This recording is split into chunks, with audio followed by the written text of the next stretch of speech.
welcome to this launch. I think you've all received a copy, maybe Maxine hasn't, but a copy of our first mobile-friendly magazine. Yep. How did this come about? This is, I believe, is like a world first, this particular product where you can actually produce your own mobile magazine. So we were given the opportunity to be involved in this through a business called Business Blueprint. Some people might know of Dale Beaumont. This is something that Dale's company has developed. And I saw it and I thought, yeah, this is a great opportunity to create something that's a bit different because we all know how, the mobile devices are the, I won't say the product of the future. They're now, people do so much more on their mobile devices now. So this is obviously is a mobile-friendly tablet, etc. Magazine, and so we saw that opportunity, and we thought, that's something that we can do that add value, etc.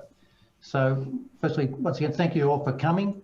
I'll get everybody just to have a little, those that aren't contributors, just to give us a bit of a hello and who they are later on. But in the middle there, you can see Rebecca. Rebecca's our office manager, so Rebecca's responsible for putting a lot of this together. So if there's any blame, it's hers. Okay. Oh, that's called delegation. All passing back. So thanks very much to Rebecca. And if anybody has any questions or anything, then Rebecca's probably the person to ask. We're all new at this. Certainly Beck and I are, and we just hope that what we're doing is something that will catch people's interest and imagination. Why have we done it? Well, as I said, I think mobile phones, etc., is a thing of future. We find that people just don't really get around to reading email newsletters and things like that. I know I don't. I think I'll look at that later, and we all don't quite get there. We wanted to add something to add value to our clients with articles of interest, obviously of value that would be an ongoing thing. Initially, I was thinking it would be once a month.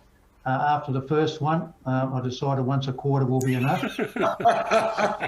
You're brave. I did warn you, didn't I, Paul? I did warn you. You did, after realising how much work was involved. But we felt this was, it'd be add value to our clients. It'd be a marketing tool that we can use, and then we can also use amongst our contributors, so they can use it we can market within our own groups and get some exposure, add value to our clients. I saw it as a point of difference. I don't think, as I say, hardly anybody's doing this. I don't think any other accounting firms are actually doing this at the moment. And, once again, enabling us to expand all our spheres of influence by using each other's databases. So our vision for it, as I said now, is to be quarterly. That may change in the future, depending on, interest, depending on if we can get enough people to provide articles, knowing that, we can't keep going back to the world of the same people, and we might run out of finding people. So, but we'll see how that goes.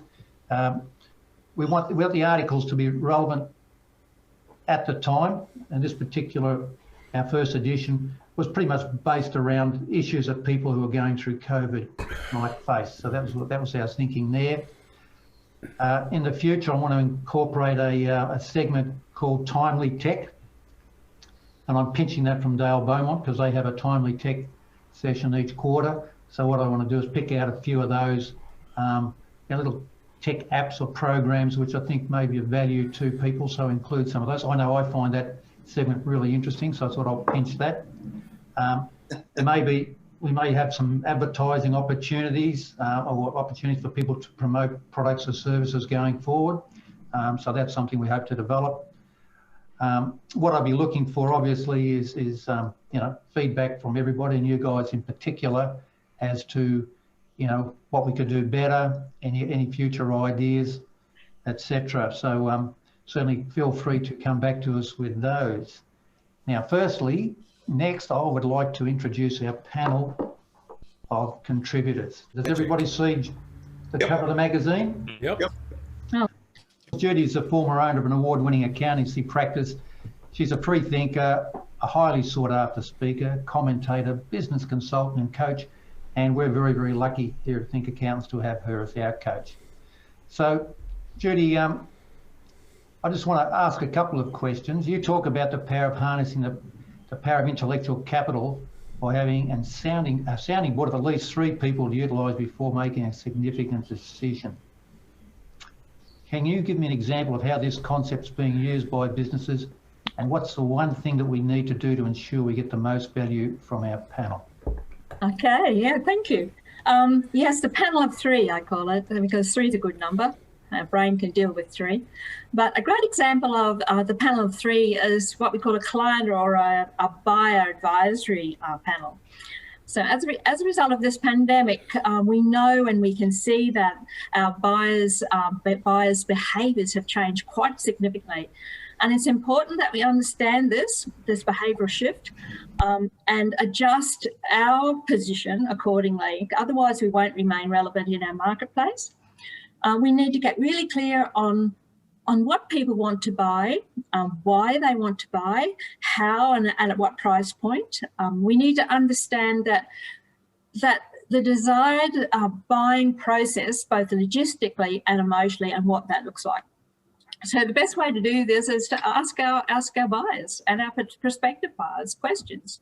And so I suggest we choose 3 buyers at least to get a reasonable cross-section of our prospective buyers or our market, and ask for their opinions. Let's ask the people that we're trying to please.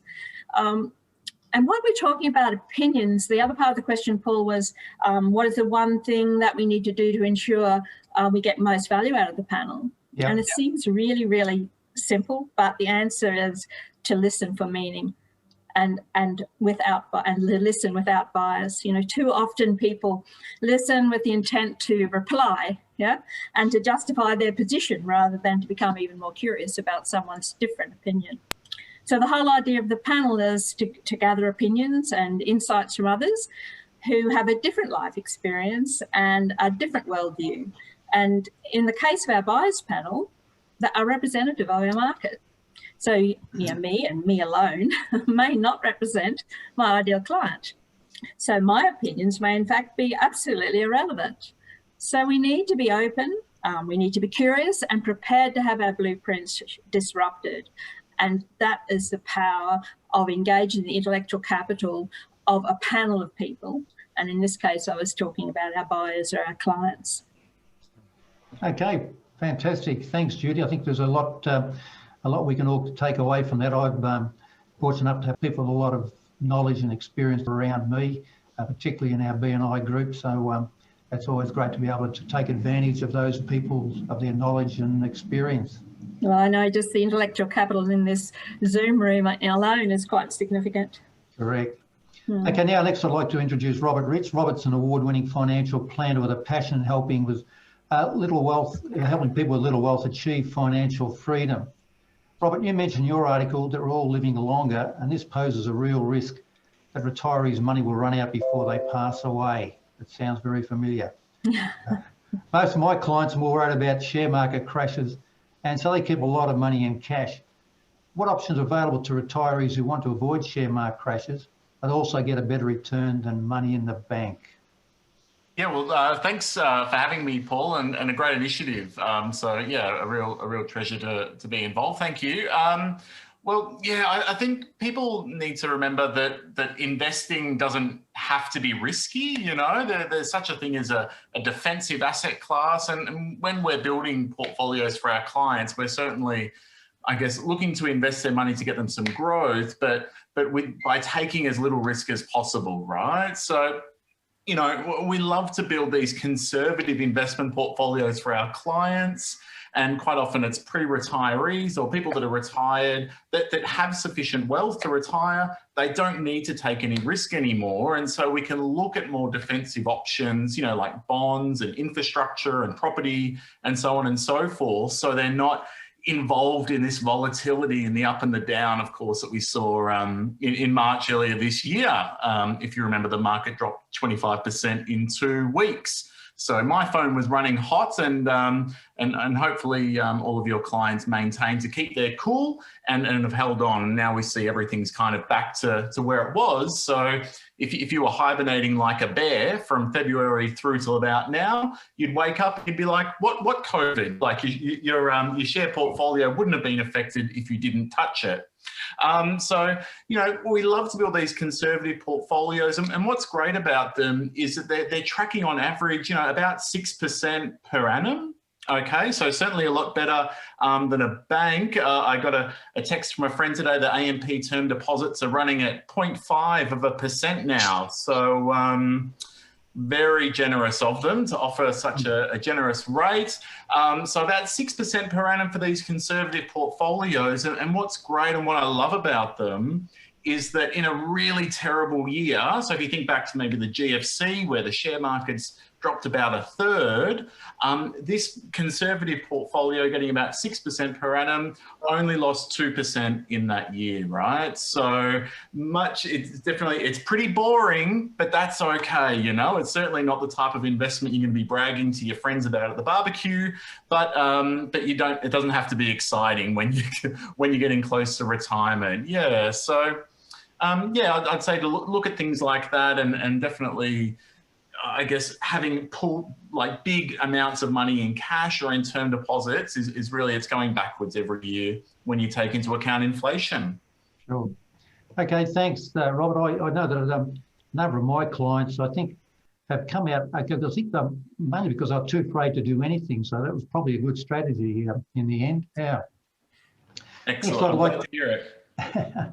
Next, I'd like to introduce Peter Loosley. Peter's an IT specialist with a particular expertise in cyber security. Peter, we're seeing an explosion in attacks on our computer systems by hackers. I know I've got one client that was hit with ransomware twice within 6 months. Didn't learn the first time, clearly. What do you see as the main threat to small business in this area? Well, you're right. With COVID over the last 8 months, there has been a dramatic increase, over 60% in cybercrime across all sectors, not even just in finance, but it's been across all sectors of business. And the biggest challenge is that most people working from home, their home solution or their home network was never set up to actually thwart off a cyber attack or a cyber criminal that is trying to get intellectual property or data. People are making business decisions and using business infrastructure at home. So the biggest thing that we're seeing, and the biggest way that we're trying to explain to people on how to fight back, is to educate people. You can put so much technology in front of a solution, but it just takes an email. Somebody clicks on a link to break all of that technology. You can put all the antiviruses out there in the world against your desktop solution, and you can have a zero-day attack. No matter what technology answer there is, the only answer that really is got to be what I consider the very first attack force has to be user education. Somebody, when they see an email and goes, look, I know that's just spam, or I know that's a phishing account, it's not from the ATO. They don't go, oh, I wonder if it is, let me just click on it to find out, and then suddenly get ransomware, right? So to me, the biggest thing we're fighting right now, and what our whole focus on from a business, is user education.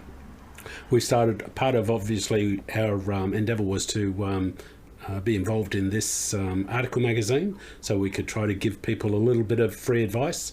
We give out weekly tech tips about cyber security, good ideas and things that are actually in the marketplace to a whole heap of, we've got a couple of hundred people registered actually on our email listing for that.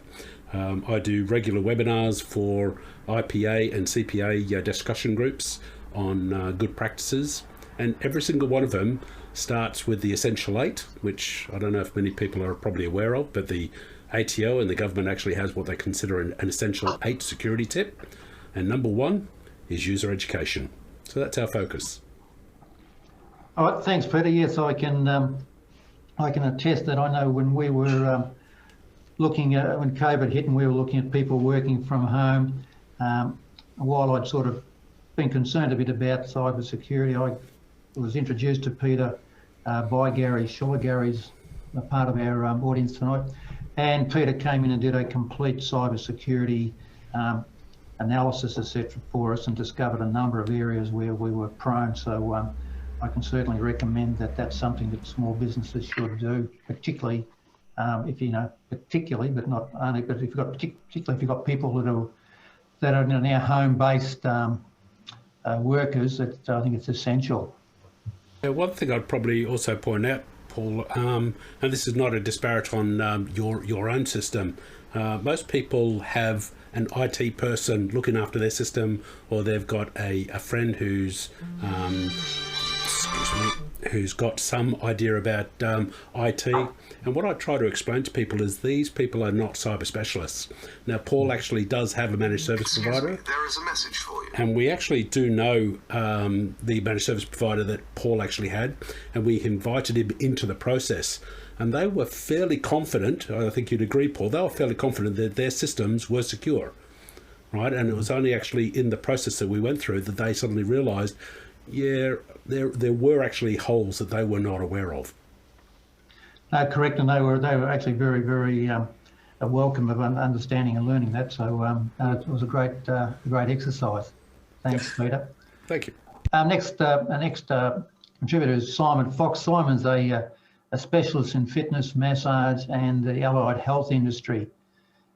Simon, you mentioned that COVID-19 has exacerbated neck and upper spine issues, and you discussed the long-term effects in your article. What do you see as the main problem people face now when they're undergoing remedial treatment? Look, I think, Paul, the main problem we face is probably ourselves being our greatest enemy, that we don't do anything about it until we're actually in pain or completely dysfunctional. You know, it's like that person that Rob sees who comes to him at 65 with no super and no money saying, how can I retire? You know, people waiting until they get a stiff neck or they get pain or they get numbness in their hands and they can't function properly. The human body was designed to move. Getting people moving is the biggest therapy that we can do.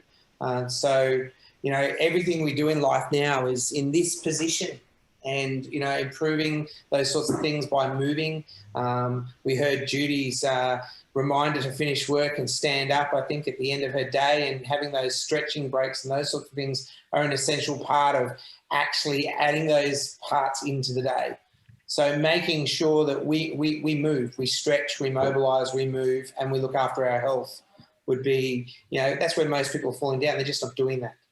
They drop the ball. Life takes over, kids take over, family takes over, career takes over, and that health ball just bounced off down the street.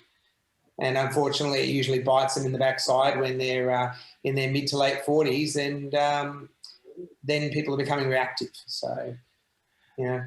No, do you see, Simon, I know from my experience, sometimes I think I'm okay, and I think, that's all I need for now, and I stop, you know, maybe with a stretching or whatever, and then it comes back and so, you know, bites me on the bum. I should have kept at it for longer. Do you see that is an issue for people? People giving up too early when they think they're okay?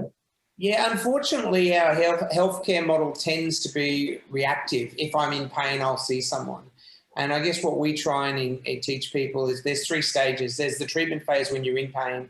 Then there's the rehab phase where we're getting you right. But then you need to actually strengthen and move and keep strengthening and keep moving to then actually stop those problems coming back. So get off the merry-go-round and actually move forward. And it's that last step, it's the rehab step and then the strengthening stage that most people then don't do, which then leads to the merry-go-round syndrome. Okay, thanks, mate. You all right? All right, Paul, can I just ask a quick question? Yep. It's Pete. Just a quick question, Simon. One of the things I see at the moment quite prevalently is, especially with necks, is people continuously bending over and looking at their goddamn mobile phone. It just seems to be everybody's sort of, you know, got in that stance. And I wonder, you know, especially in your industry, you're seeing more and more, you know, people coming in with neck issues. Yeah, it's even actually got a name now. It's called text neck syndrome. Right. You know, and the thing is, it's not just the neck. It's also then the upper body and the thoracic, and everything tightens up. And You know, it can actually lead to long-term changes in your neck and your cervical spine, with the spine, rather than being nicely curved, straightening. So, you know, getting people, if you're going to, we all got to do it. So hold the phone up, don't sit down in front, and get off it. Yeah, well, that's a key. That's a great advice. Sorry, Paul. That's okay. I'm just going to get on my mobile phone. Is that right, Simon? But could you read the magazine first? Yeah. I think Our exercises now, Simon. Show us a few exercises. I can send those out to everyone, Suzanne. We've got a number of videos. The brilliant ones. Yeah. We've got a number of videos and exercises we offer to people for mobilisation. We even, during COVID, had a re-energised class at 1:30 in the afternoon, which was literally a stretching at your desk exercise program we ran twice a week during COVID, just to offer our clients that little bit extra. Serena does it. Jenny, I think, has done it as well. So it's an opportunity just to get people moving, and we package those up into DVDs, and we're happy to share those out through Paul to you guys. Great. All right. Thanks, Simon. We'll move on to Suzanne Diprose now. Suzanne's an HR specialist with years of experience, many years, I think, Suzanne. I won't say how many. Yeah, don't make me sound old, Paul. I'm trying to look young and vital, yes. She's got all these decades, I should have said, in Nice intro, Paul. solving people problems for better business culture. Yes. So, Suzanne, as employers, we know that managing our workforce is an important issue. Now, in order to derive the best business outcomes, what do you see as the biggest exposure to small business due to a lack of proper workforce planning? I don't think the business actually stops to actually look at what exactly they need, who exactly they need, the skills they need, and how they should employ people to actually have those needs met. And I think, they might race into position descriptions or keeping people on board. You're a mature business, Paul. Potentially, business changes over time and people don't stop. That's the issue with a small business that's been operating for a while. They don't really stop to really look at, well, where is the business now? What are they doing? And have they got the right resources? And this is the people resources to actually achieve the immediate needs and also the long-term needs. And then if you like Simon, he's got a new business starting as well. And I know really then, really going back to the business plan and looking at, well, who is it that we need? What skills do they have to have? What positions do they have to have? How should we employ them, etc. And even today, we've got the new news about the changes for casual employment. So really looking at what are those impacts as well on the workforce. So instead of just looking at, well, we have these people, or I've seen businesses run with, X, Y, Z, a plumber with an apprentice or whatever. What do we actually really need? So stopping to really think about what does that workforce need? Peter, you would look at in a business, you'd look at the specifications of the equipment that people would need. So you have to ask, what are they actually doing? How will they actually operate? And businesses are all very different. So you need to do the same thing for your employees. Stop and think about that, because otherwise you could have a lot of waste and you could have expenditure where you don't need it. And that's a big risk. And I'm seeing a lot of businesses having to do that, go back to ground zero, if you like, and do that workforce planning at the moment. And I always celebrate that, actually, because it's just it's a cerebral exercise to actually do. Step back, do it objectively. And if you don't do that, you get lost in the operational day-to-day.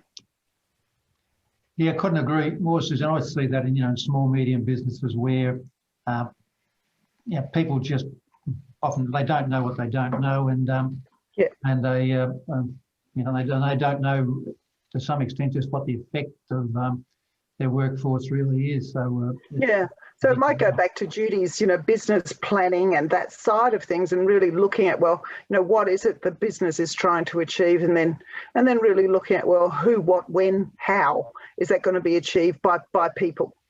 Yeah. Okay, beautiful. Thank you. Now, Dr. Ian's not with us tonight. So Ian obviously works in the area of helping people overcome unwanted behaviours, etc., weight loss, alcohol, smoking, and stress, which is obviously a particular a focus with COVID. So, and I know we're seeing an explosion in this during these times. So, yeah, he's I think got a lot of work to do. So what I might do at this stage is moving from my left to right. Starting off, Jenny DeLacy, could you perhaps just introduce yourself and just give everybody a quick synopsis of your area of specialty? Sure. Thanks for having me. This is great. Great, Mag. Had a good look before we joined the call. I'm Jenny DeLacy, Talking Digital. You are looking at my new workspace, which is very exciting. I help my clients confidently and naturally communicate. So whether that's video, presentations, software companies that are presenting software online, but entrepreneurs too who want to use video or live stream to grow their business and promote their various offerings online. That's something that I've been doing now in this space for probably 5 years, coming up 5 years, and previously learning and development in corporate. So this is my new well, it's not new anymore, it's 6 years old now, but yeah, new chapter, if you like, and being in digital marketing from IT and staffing services, bring it all with me and help everybody in that space to communicate better, which is really good fun. And obviously I'm part of the BNI, and my panel of 3 is in this room right now, Judy. Oh, well done. Thanks, Jenny. You're certainly in an area where I think... Thanks for leaving me out, Jenny. Thanks for leaving me out. No, you're in it, you lunatic. Does that mean that I'm not in it, Jenny? No, the 3 people in this room that I spoke to first, Robert Rich, Simon Fox, Suzanne Diprose, wasn't it? There you go. When I was looking for my There we particular go. clients. Yeah. Okay, well, you're obviously in an area there where there's a lot of demand, Jenny. So, yeah, we've all sort of, I think we all need you. Peter Mackey, one of my clients, a good friend from up in Sydney. Perhaps, Pete, you could just give us a bit of a synopsis. I know Pete's had some significant changes in his businesses recent, but perhaps you just give a bit of an overview of what you're doing, mate. Thanks, Paul. So I've got a 30-year history in medical devices, predominantly in neurosurgery and spinal surgery, implants and devices. And I recently retired from that role after 22 years with a predominant American manufacturer, and moved. I'd had a business interest in wearables prior to that, doing remote patient monitoring, which was a small division that we had running. And COVID really, I suppose, accelerated that. We were involved with the first digital hospital in Australia at RPA Virtual, and supplied them devices for temperature, heart rate monitoring, and these were both in hotel and in-home devices. So that's our new entree into the industry in a very different way. Prior to COVID, we were trialing products, and we sat in February with the group at RPA with a view to roll this out in a very soft manner. And about the 3rd of March, we got a phone call saying, all right, we need this done in 2 weeks. We were like, right, okay, guys, we're ready to roll. So, yeah, so I think, I suppose in retrospect, the changes that came about with COVID, with some people that have obviously suffered through some incredibly tough times. Other businesses have pivoted, I suppose, and moved into areas that were totally unexpected. And we were, I suppose, a lot of people have said to us, well, you're on the right end of what happened in COVID. So it's been an interesting journey, very interesting journey. Yeah, well, obviously the technological advances in those areas in particular are just going in leaps and bounds, and I think that hopefully, well, we'll all get the benefit of it. Not us just yet, because we don't need it, but in the future at some stage, I think the technology is such that we will all be amazed at the things available to do. I think the main thing is, Paul, I'll just finish on this, is we through a lot of interactions with major public hospitals and private hospital groups, the recognition of treating patients in their own homes has become a priority, and hospital in the home groups and things like Simon's doing, where you can get online and you can do these classes and create that ability for people to basically probably not have to go and see the physio or the chiro and have that access, I think is the way healthcare will move. We can't build any more hospitals. We're going to have a lack of nurses in the very near future. So I think this is an opportunity to create that rapid change in the way we treat patients with both chronic and acute healthcare. Yeah, obviously, mate, clearly, I guess, the ability to, to home monitor how people are doing, the technology there, surgeons and rehab people, that'll obviously mean a lot less getting in the car and driving to the hospital, etc. Yeah. Exactly. Okay, Sanford Tong, perhaps you'd like to introduce yourself. Yeah, sure. I'm a business videographer, and before I started working as a business videographer, I actually worked in corporate IT for about 25 years for a American-based multinational, General Mills, and there did a number of roles there, including regional IT manager through to business analyst, solution manager, that kind of thing, rolling out SAP and other fun stuff like that. So work with a lot of different business functions across the board, and that business experience has helped me to work with business clients now, because now I use video as a solution to their business problems as opposed to just creating pretty pictures, I suppose. So, so the first thing I usually do working with clients is just understand what their actual challenges are and what they're trying to achieve. And as Jenny says, it's very much a communication medium. So so one of the things I try to do is similar to back in my IT days, when I try to translate technology into, layman terms and really help understand better. Same thing, I help businesses to understand how video actually helps to solve their problems, I suppose, so that they can see the context and design the content in that way, so they can actually see the results. And then at the end of it, I can actually film and create the video for them. So. Well, they say a picture's worth 1,000 words, but video's got to be worth probably 1,000,000 words these days. That's what I say. If you count, 25 frames per second. Yeah. Well, maybe it's 10 million, but yeah, certainly. Once again, I think you're in an area where there's, the future is going to be, using more and more of that. Yeah, excellent. Serena, how are you? Good, thanks, Paul. Yeah, thanks for this little forum. It's really interesting and nice to meet all these people here. Yeah, so I've been a commercial lawyer for 33 years. I gained an expertise in, or accredited specialisation actually, in workplace relations about 20 years ago, because it was then a very political thing. John Howard's government came in and they radically changed industrial relations, so it was a really political thing. So it was interesting for me. So I gained an expertise in that field. I've also always done wills and estate litigation.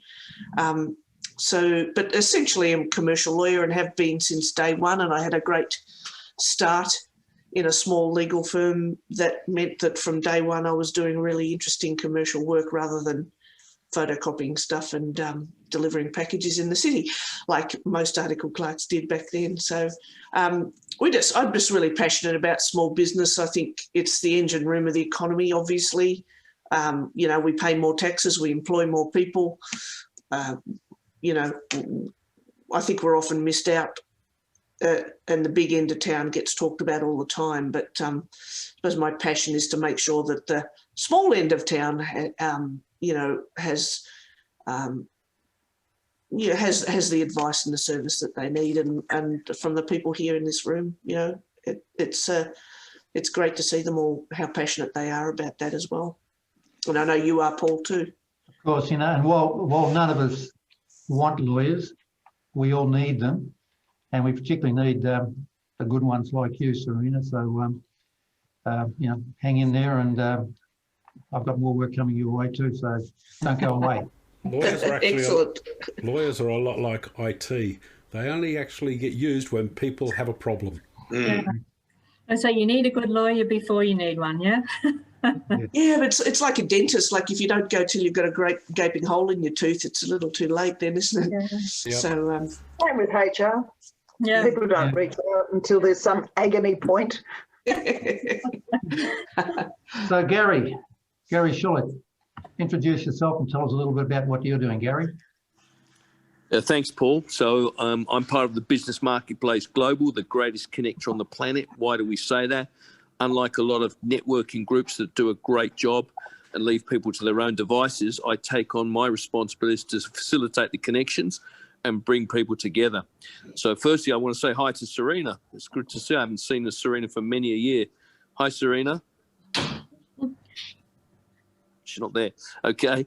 Paul, also want to acknowledge you. You're our member of the month. So congratulations. Thank I you. would certainly recommend that people tune in with Peter and what he can do on a cybersecurity webinar. So if you're interested, I'm sure if you ask Peter nicely, he could actually do a webinar for you and your clients. So thanks for having me, Paul, and great initiative. Thanks, Gary. Now, Helen, do you want to introduce yourself and tell us a bit about you? I don't know you, so I'd like to find out. Yeah. So Suzanne Diprose invited me, so you can blame her. Suzanne and I'm also a BNI member, so I've met a number of the people on this call through BNI, and Suzanne and I were chatting about a variety of other things, and she said, hey, what are you doing tomorrow night? Do you want to come along to a magazine launch? And I had a look at it and I thought, what an excellent idea. So I'm a business coach, amongst other things. My speciality is optimizing outcomes for people, and I work in the area of possibility thinking, so helping organisations and individuals move from not possible to what's possible to best possible. And I love helping people maintain a mindset that helps them achieve their outcomes. And all of the people, I know Simon Fox from years ago, so it felt, from my end, I know you don't know me, but it feels a bit like a reunion for me. There's so many, I know Jenny, I know Serena, there's so many people in this group that I know. I think what you've done in bringing this as I think Judy said this early on, the IP in this room is fabulous, and what you've done in bringing all these people together is awesome. So congratulations, and all power to you. Thanks, Helen. Yes, I only wanted a small group to do this because I didn't want to get too hard to handle. But I thought long and hard about the people I invited, and I knew that the people that I invited, if they wanted to invite one or two people, they would think and invite quality people as well. So thank you for being with us. Now, Maxine, are you there, or is it just a carbon cutout? Ah, there you are. So Suzanne invited me, and yes, it was just the end of the day and I'm feeling really exhausted, so I thought I'd put on my other face. So anyway, here I am, and I've really enjoyed listening to you all. And Paul, how fantastic it is that you've done this magazine and invited so many people in. And I'm a BNI member too. I'm from BNI Business Edge, which is down the Geelong Way, and I'm a leadership consultant and leadership coach. And a lot of what you're talking about, I really love empowering people so that they can be the best in their business or the best in their organisation. And so it's just such a rich conversation to hear you all talking about how you've contributed, you know, Peter's ideas about the physical side of it as well, and then the cyber security, all those things. Judy's great ideas about that intellectual property and everybody putting it together. Hats off to you, Paul, for bringing this together. And thanks to Suzanne for inviting me. Really, really appreciate that. Okay, well, thank you, Maxine. Thank you for coming along. Look, I'm conscious of the time. It's taking a little bit longer than I thought. You can see, if you can still see that I'm sharing my screen there. In the magazine, obviously, you'll notice that there is an offer there that Judy's put together, and it's a business fitness assessment. You know, I'd invite you all to complete it and just see how it works and see if there is it gives you a bit of a picture of where your business is currently positioned, what the gaps are, and, you know, what extent and upside there might be in your business. So please have a look at that, and please invite you to take advantage of it and see if you can get some value out of that. And feel free to invite others to have a go at as well. So if we could all certainly all the contributors, if you could, I'll stop sharing that. If you could look at sharing the magazine amongst your database so that we can all, I guess, expand our spheres of influence and our relationships and position ourselves, as a relevant business partner with our clients, that'd be great. And I think we can all perhaps benefit from the magazine. I hope so, and I hope it benefits you. Certainly for those who haven't, consider being a future contributor. I'm sure that Jenny would be able to, and I've spoken to Serena, and be a perhaps an advertiser supporter. So thank you all.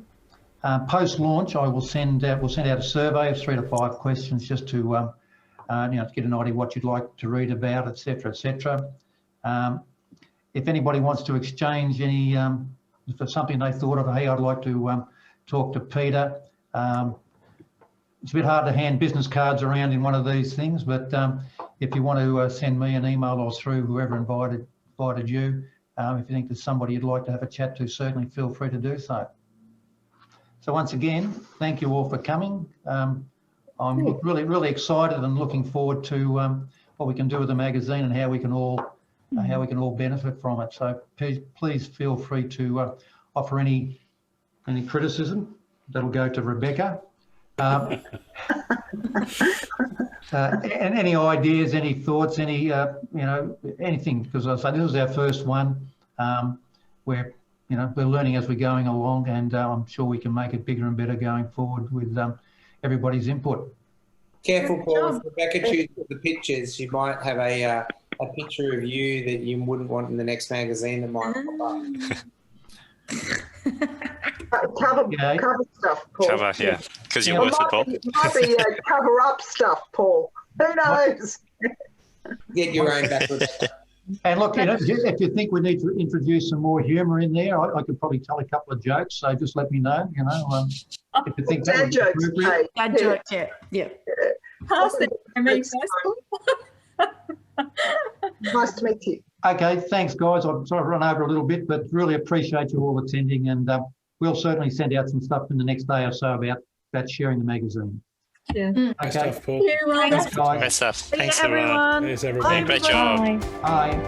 Bye-bye. Thank you.